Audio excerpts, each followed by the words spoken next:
17 black female artists who bleached their skin, and the tragic consequences that followed.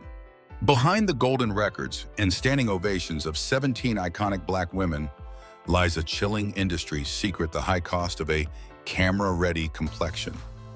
While the world cheered for their voices, a toxic machine was quietly demanding they bleach, peel, and erase their natural skin to survive the high-definition era. From mercury-laced creams to systemic isolation, their crossover success was often bought with physical and emotional scarring. Was their stardom a triumph or a chemical cage? Subscribe to Black Excellence Legends as we unmask the brutal truth behind the glitter. Don't let their real stories stay in the shadows. Join the movement for truth today. Minnie Riperton. Minnie Riperton's ascent in the early 1970s introduced a sonic purity that felt divine. Possessing a rare 5-octave soprano range, she became a symbol of organic elegance. Unlike the high-glamour artifice of many contemporaries, Minnie's brand was built on the natural look: curly hair, floral crowns, and sun-kissed skin. However, even this natural archetype was subjected to the grueling demands of high-definition photography and color-balanced television. During the production of her iconic Perfect Angel era, the industry's obsession with visual uniformity became a persistent shadow.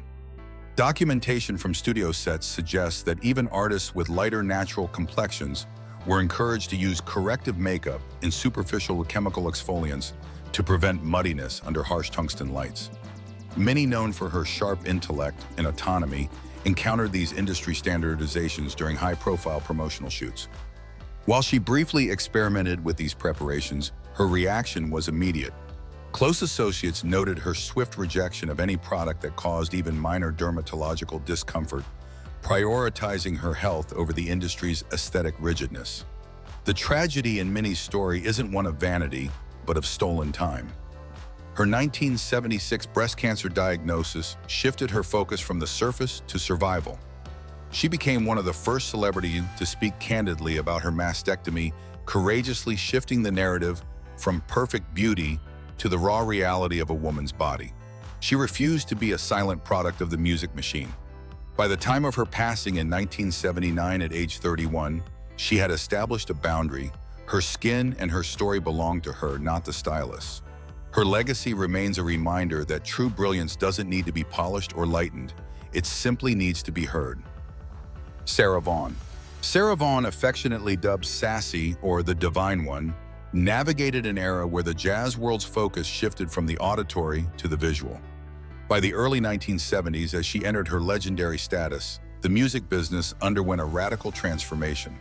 Promotional strategies began to lean heavily on high-gloss magazine spreads and televised variety specials. For a woman celebrated for her unparalleled 3-octave range and bebop sophistication, this new environment introduced a subtle yet insidious pressure: the demand for a camera-ready complexion that could withstand the unforgiving scrutiny of emerging color broadcasting technology. Historical accounts from recording sessions during this period reveal that Sarah was frequently introduced to complexion-correcting creams.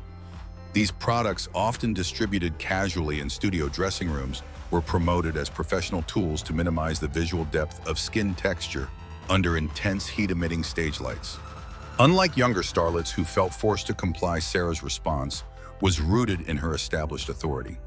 While she briefly encountered these unregulated cosmetic preparations, the resulting physical discomfort, skin irritation, and acute sensitivity prompted an immediate cessation of use. She realized early on that the industry's hunger for visual perfection was a bottomless pit that offered no protection for the artist's physical well-being. The tragedy in Sarah's narrative is the narrowing of her public persona.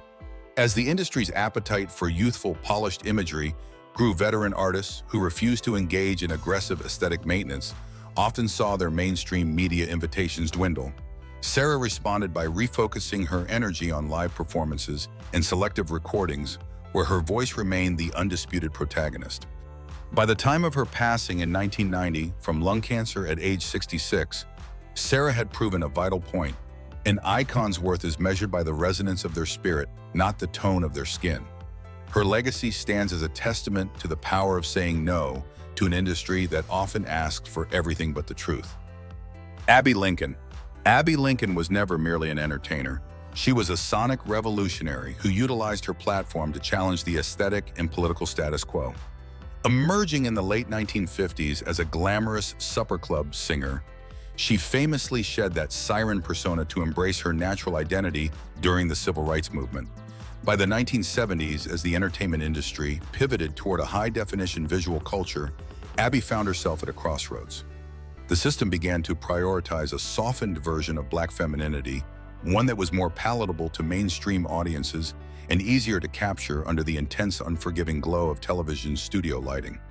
Unlike many of her peers who felt cornered by industry expectations, Abbey viewed any suggestion of complexion evening or chemical alteration as a direct assault on her heritage. During this era, cosmetic products promising a glow through shallow chemical peels were frequently circulated among jazz performers. Documented accounts suggest that Abbey encountered these trends briefly, but rejected them with philosophical vehemence. For her, the physical irritation caused by these unregulated products was secondary to the spiritual cost. She spoke out against the pressure on Black women to erase their features or lighten their presence just to remain employable. She recognized that the industry's professional standards were often coded language for racial erasure. The consequence for Abbey was a self-imposed distance from the Hollywood machinery. By refusing to comply with the polished beauty standards of the 70s and 80s, she saw her mainstream television and film opportunities dwindle. However, this was not a defeat, it was a reclamation. She retreated into the jazz world and activism, where her integrity was her currency.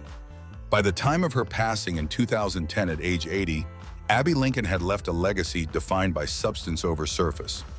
She proved that while the industry can limit an artist's access, it can never silence a voice that refuses to compromise its truth. Eartha Kitt. Eartha Kitt was a force of nature who famously refused to be tamed by the white-dominated entertainment industry. By the early 1970s, she was already a seasoned survivor of political blacklisting and international exile. When she returned to the American spotlight, she encountered a landscape that had traded overt segregation for a more insidious form of control: the technological demand for skin uniformity. As television production shifted to high-intensity color palettes, the pressure on Black women to lighten their complexions under the guise of technical lighting requirements reached a fever pitch. Unlike many starlets who navigated these waters in silence, Eartha's temperament was rooted in absolute self-possession. Industry archives from the mid-70s indicate that Eartha was frequently presented with makeup lines and brightening serums designed to soften her sharp, angular features for the camera. She briefly tested these standard studio preparations, but the physical betrayal was instantaneous. Reports describe her experiencing immediate cutaneous irritation and a deep psychological revulsion to the products. Eartha acted decisively, purging the chemicals from her routine and demanding that lighting technicians adjust their equipment to her natural skin rather than the other way around. She famously argued that her skin carried the story of her struggles and was not a canvas for industry revisionism. The tragic consequence for Eartha was not physical scarring, but a strategic cooling of her mainstream domestic career. Her refusal to conform to the polished and lightened aesthetic of the 1980s led to fewer leading roles in network television, which favored more compliant images. Yet Eartha found sanctuary in the theater and international cabaret, where her raw authenticity was hailed as a virtue. By the time of her passing in 2008 at age 81, she had transformed her perceived stubbornness into a legendary brand of integrity.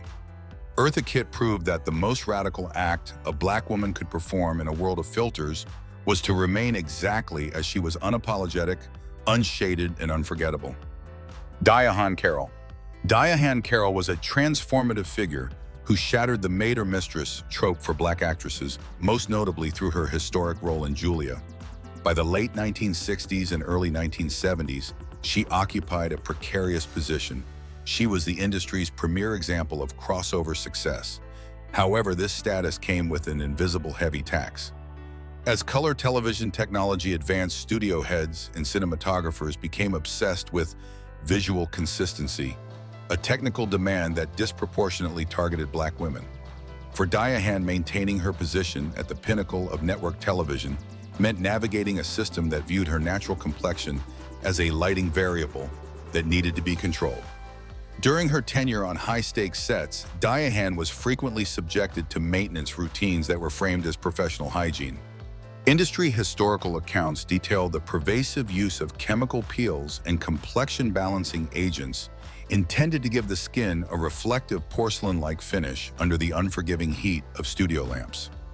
Unlike the defiant outliers, Diahann operated within the machinery, often feeling the immense pressure to comply to ensure the longevity of her groundbreaking career.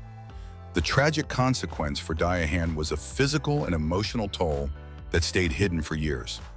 Reports from that era describe her experiencing chronic skin sensitivity and the psychological strain of being hyper-watched, where every pore and pigment shift was a topic of executive discussion rather than artistic appreciation. The ultimate tragedy in Diahann Carroll's narrative was the conditional nature of her acceptance. She proved that a black woman could be a superstar, but only if she could withstand the relentless polishing of the industry's lens. By the time she reached her later years, she spoke more openly about the exhaustion of perfection.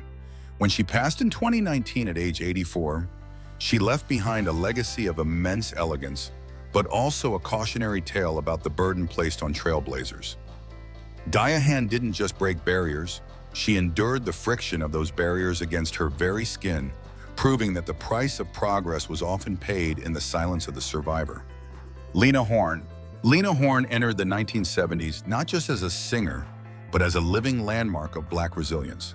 Having survived the brutal era of whites-only dressing rooms in Hollywood, she reached her veteran years during a strange technological pivot. As high-definition color broadcasting became the industry standard, the scrutiny on veteran Black women intensified. Lena, whose elegance was her armor, found herself in a landscape where the professional expectation was no longer just about hitting the right notes, but about maintaining a static porcelain-like visual presence that defied the natural aging process of her deep honeyed complexion. During preparations for televised retrospectives and variety specials in the early 1970s, industry historical accounts reveal that Lena was frequently met with corrective cosmetic solutions. Studio makeup departments, obsessed with how skin interacted with the new sharper camera sensors, promoted the heavy use of complexion creams, many of which were later found to contain harsh ingredients like mercuric chloride or high-percentage hydroquinone. For Lena, the tragic consequence was an immediate physical rebellion. She reportedly suffered from persistent dermatological irritation and a stinging sensitivity that made long hours under hot studio lights unbearable. Rather than escalating her use of these toxic solutions, Lena made a radical, quiet choice. She began to step back from the camera, limiting her television appearances to controlled environments where she could dictate the lighting and the makeup. The tragedy in Lena Horne's story is the enforced silence of her later career. By refusing to comply with the industry's demand for a brightened and ageless aesthetic, she saw the gates of mainstream Hollywood begin to swing shut. The industry preferred younger, more malleable bichembamos that would undergo any procedure for a moment in the spotlight. Lena chose identity over omnipresence. By the time of her passing in 2010 at age 92, she had preserved her sense of self, but at the cost of a decade of potential visibility. Her legacy stands as a firm boundary, proving that a pioneer's greatest victory isn't just opening the door, but refusing to change her face to stay inside the room. Aretha Franklin. Aretha Franklin, the undisputed queen of soul, entered the 1970s with a cultural authority that transcended music. Having moved the world with respect, she was the sonic embodiment of Black pride.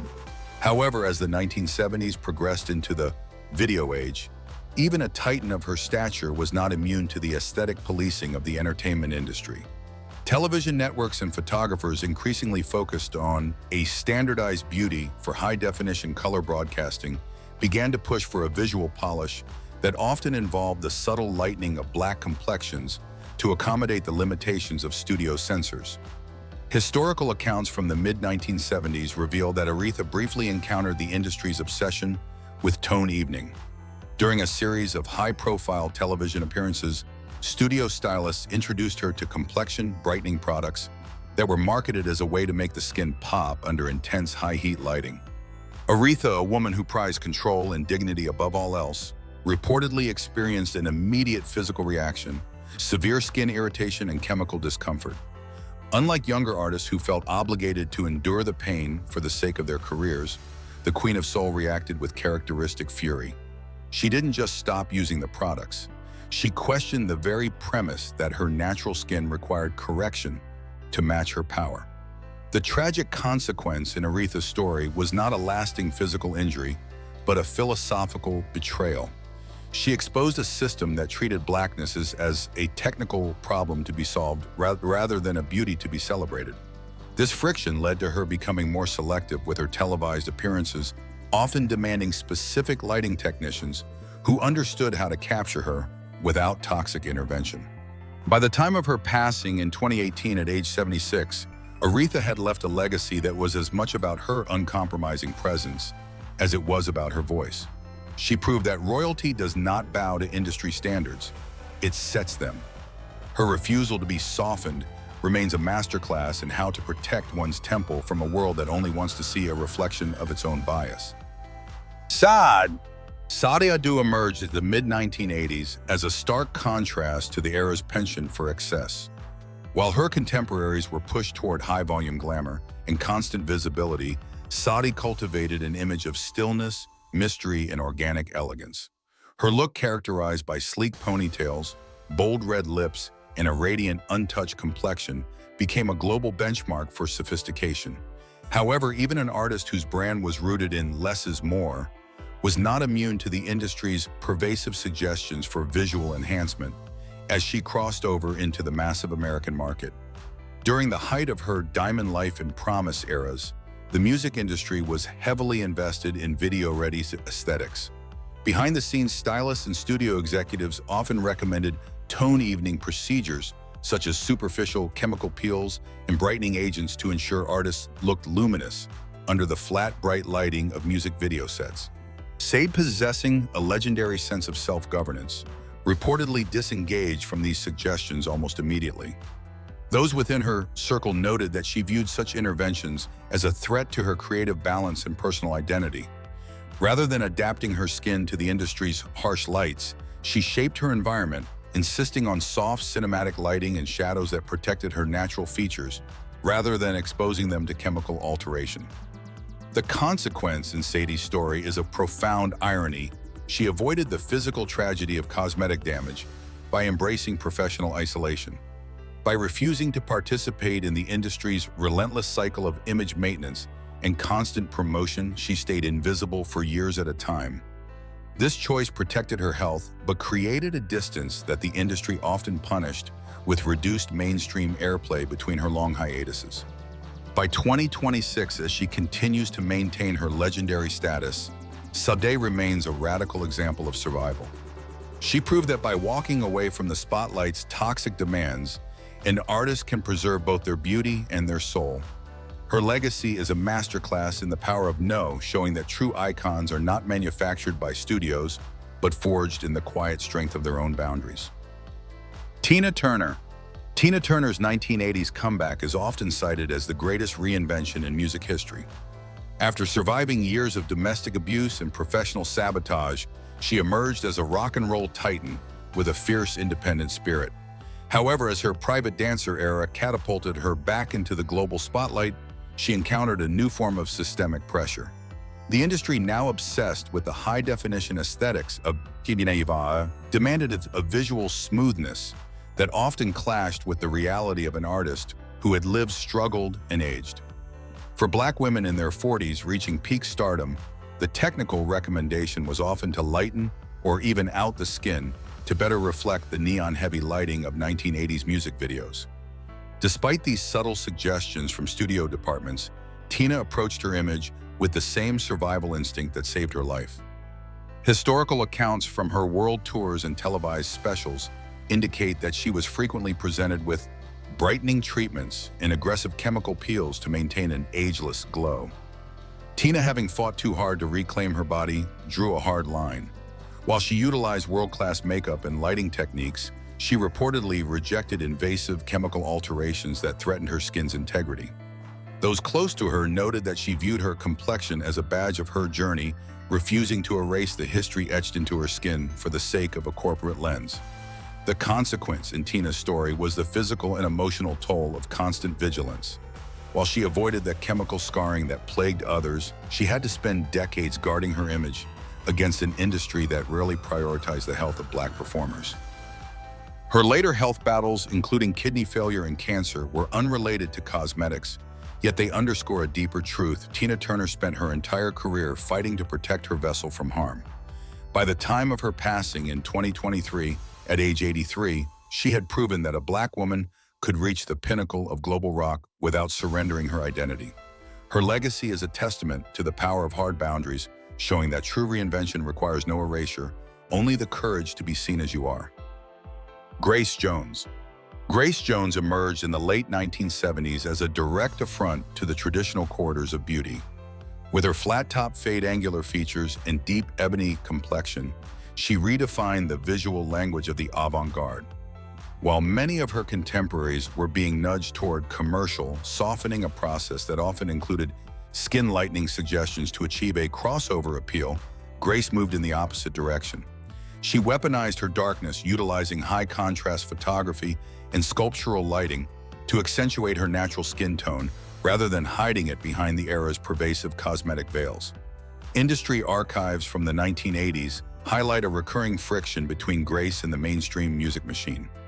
During the height of her nightclubbing era, high-level marketing executives and studio stylists frequently recommended tone-smoothing procedures and brightening makeup to make her appearance more palatable for conservative American television. Grace, possessing a legendary disdain for conformity, rejected these overtures with calculated ferocity. She understood that her power lay in her refusal to be diluted. By declining to participate in the industry's polishing rituals, which often involve chemical peels that could damage darker skin, she preserved her physical health but faced a distinct professional ceiling. The tragic consequence in Grace's story was systemic exclusion. Because she refused to lighten her image or soften her persona, she was often siloed into niche markets like high fashion and art pop, while more adaptable Black artists received the lion's share of mainstream endorsements and leading Hollywood roles. Her career was marked by a deliberate isolation. The industry admired her from a distance, but rarely offered her the same level of protection or investment as those who conformed. However, by the time we look at her legacy in 2026, Grace Jones stands as the ultimate victor. She proved that resistance is the highest form of self-preservation. She remains one of the few icons of her era whose image remains untainted by the chemical trends of the past, standing as a monumental reminder that true beauty is not found in the light, but in the courage to remain in the shadows of one's own making. Vanessa Williams.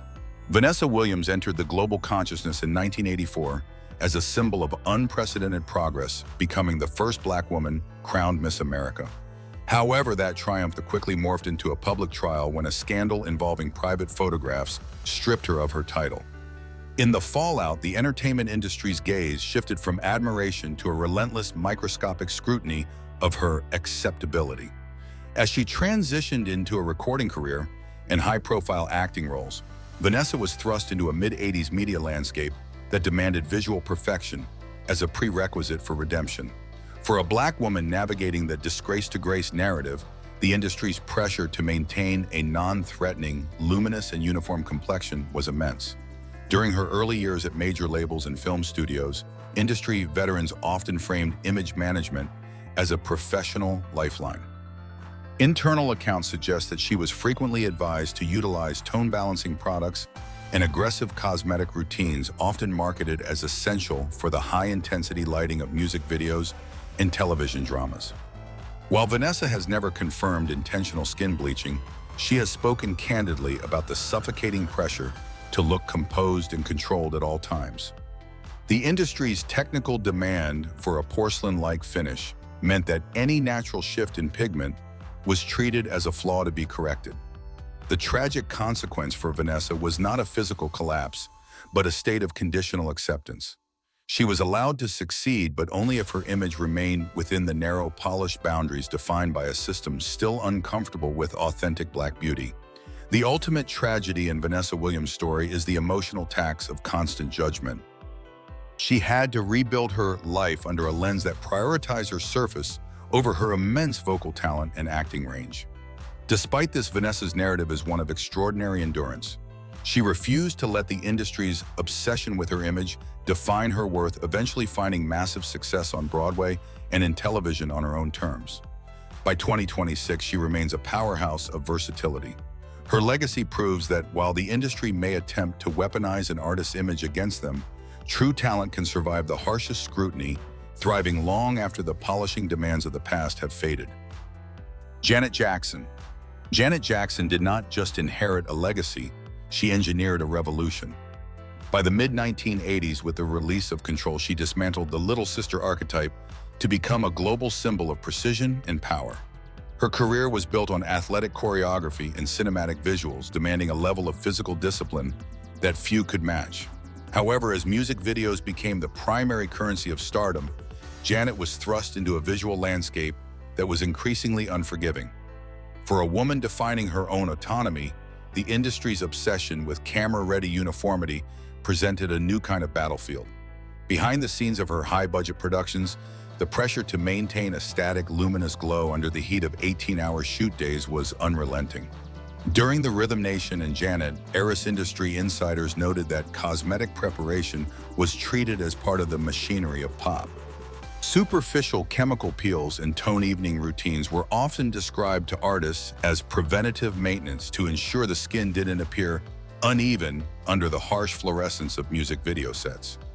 While Janet never publicly confirmed skin bleaching, her insistence on absolute control over her environment, lighting, makeup, and camera angles was a form of self-preservation. She recognized that her body was being treated as a product, and she imposed strict boundaries to protect it. The tragic consequence in Janet's story is subtle. It lies in how her rigor was misread as calculation. The public often drifted into speculation about her appearance, ignoring the grueling physical labor and structural racism that necessitated such high levels of image management. The true tragedy for Janet Jackson was the erasure of her humanity in favor of the icon. She proved that a Black woman could command the global charts through sheer discipline, yet the industry often rewarded that discipline with further demands for perfection. By 2026, Janet remains a titan of innovation, but her journey highlights the exhaustion of being always on. Her legacy is a testament to the power of reclaiming one's body from an industry that treats Black skin as a variable to be managed. She showed that while you can be part of the machine, you must never let the machine own your reflection. Whitney Houston. Whitney Houston ascended in the mid-1980s with a clarity of tone that redefined the global pop landscape. Marketed as the ultimate crossover queen, she was the crown jewel of Arista Records, designed to be palatable to every demographic. This immense reach, however, turned her into a high-stakes corporate asset. As she dominated MTV and magazine covers, the pressure for visual uniformity reached an institutional level. For Whitney, being the all-American girl meant existing under a microscopic lens where her skin tone was treated as a technical variable to be optimized for high-definition television and glossy print. Behind the scenes of her grueling world tours and music video shoots, industry historical accounts suggest a culture of cosmetic maintenance presented as wellness. High-profile performers were often introduced to brightening procedures and tone evening injections, marketed as ways to keep the skin looking fresh and vibrant, despite chronic sleep deprivation and the heat of stage lights. While Whitney never publicly confirmed skin bleaching, the era's demand for a flawless porcelain-like glow was relentless. The tragic consequence in Whitney's story was the gradual erosion of the self. By the late 1980s, the strain of maintaining a curated, perfect image began to fracture her well-being. The industry celebrated her brilliance, but rarely protected the human being behind the voice, viewing any deviation from her polished persona as a failure of professionalism. The true tragedy of Whitney Houston's narrative was the cumulative pressure of expectation. She was expected to shine endlessly without ever showing the wear and tear of being a product in a relentless machine. Her later struggles were multifaceted, yet the early years reveal a pattern of a system that prioritized the glow of the star over the health of the woman. By the time of her passing in 2012 at age 48, Whitney had proven that a Black woman could conquer the world, but at a cost that no one should have to pay. Her legacy remains monumental, Yet it serves as a haunting reminder of an industry that often demands perfection until there is nothing left to give.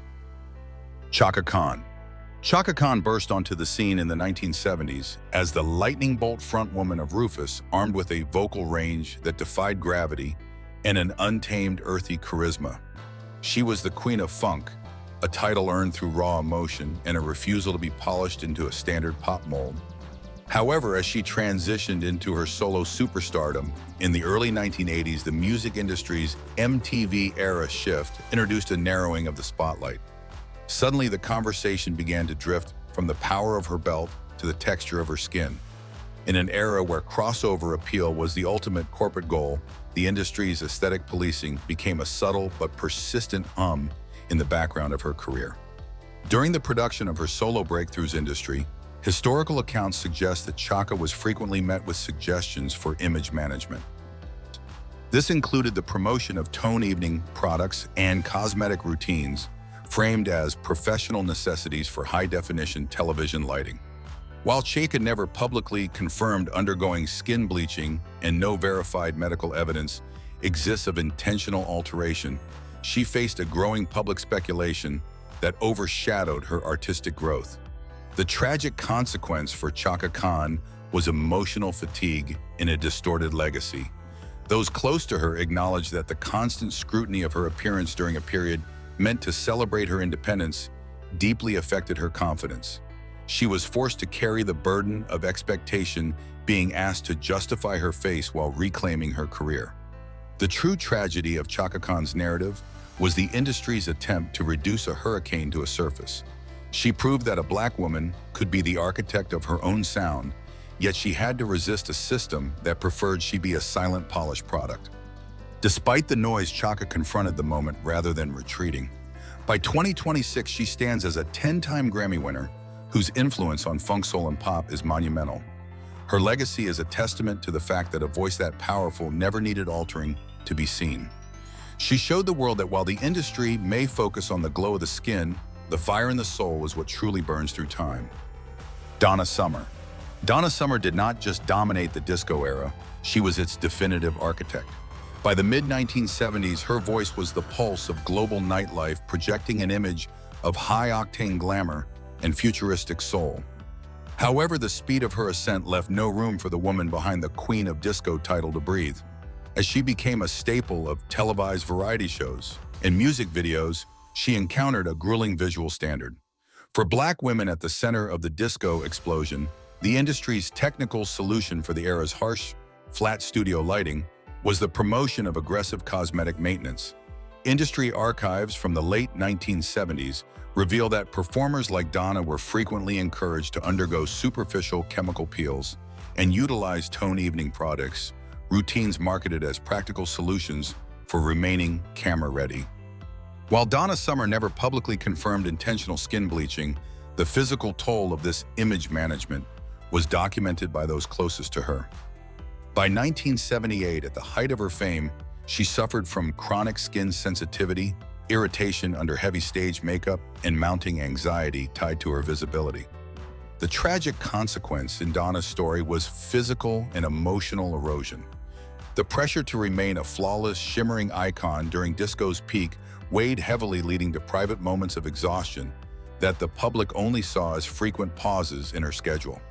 The true tragedy of Donna Summer's narrative was the conditionality of the industry's support.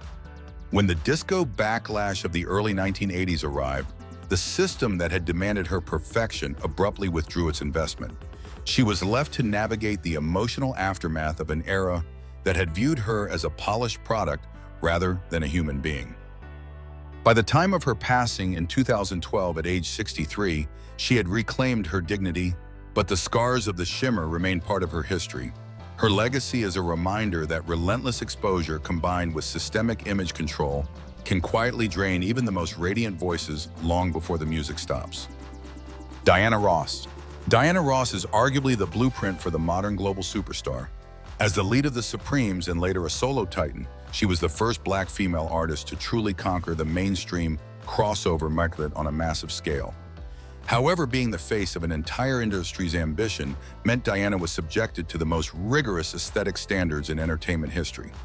In the 1970s and 80s, as color television and high-gloss cinema became the dominant mediums, the industry's Motown-honed obsession with poise shifted toward a technical obsession with skin luminosity and camera-ready uniformity. During the height of her film and solo career industry, accounts detail the intense environment of high-budget production.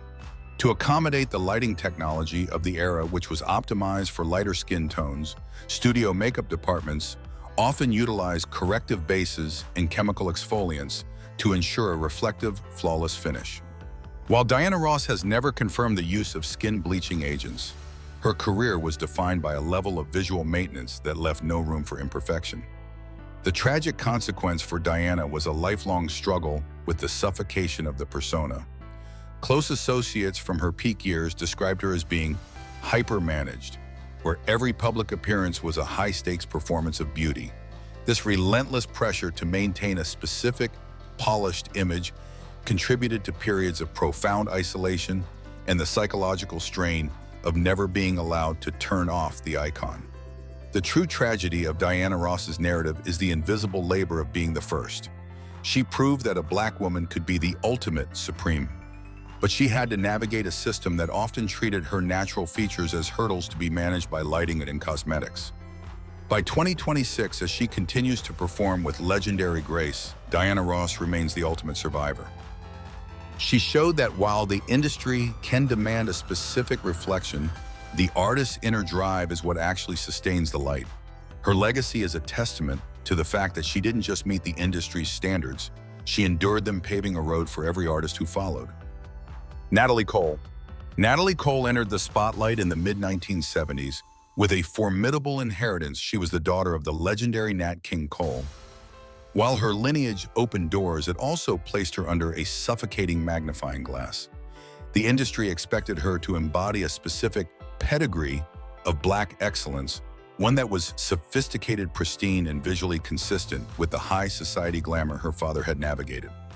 As she achieved crossover superstardom with hits like This Will Be, Natalie became a prime target for the industry's aesthetic engineering, where her image was treated as a bridge between jazz traditionalism and modern pop polish.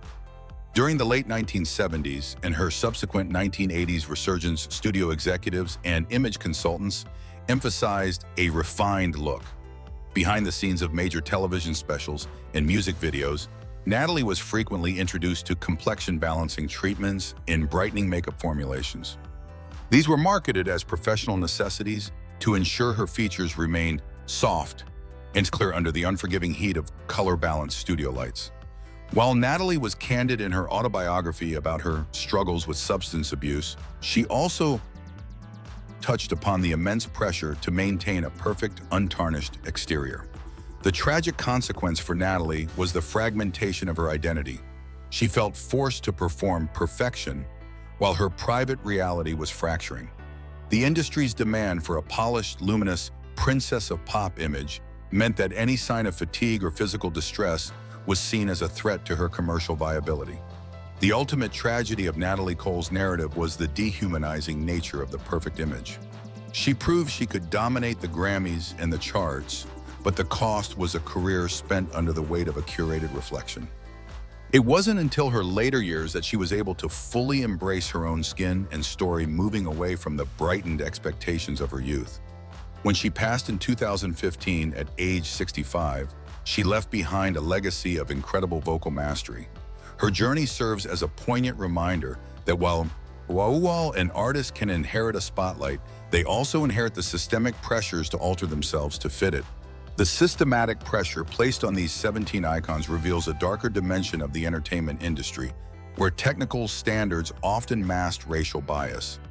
While Black excellence legends celebrates their undeniable brilliance, we must confront the tragic consequences of a system that demanded aesthetic uniformity over authenticity.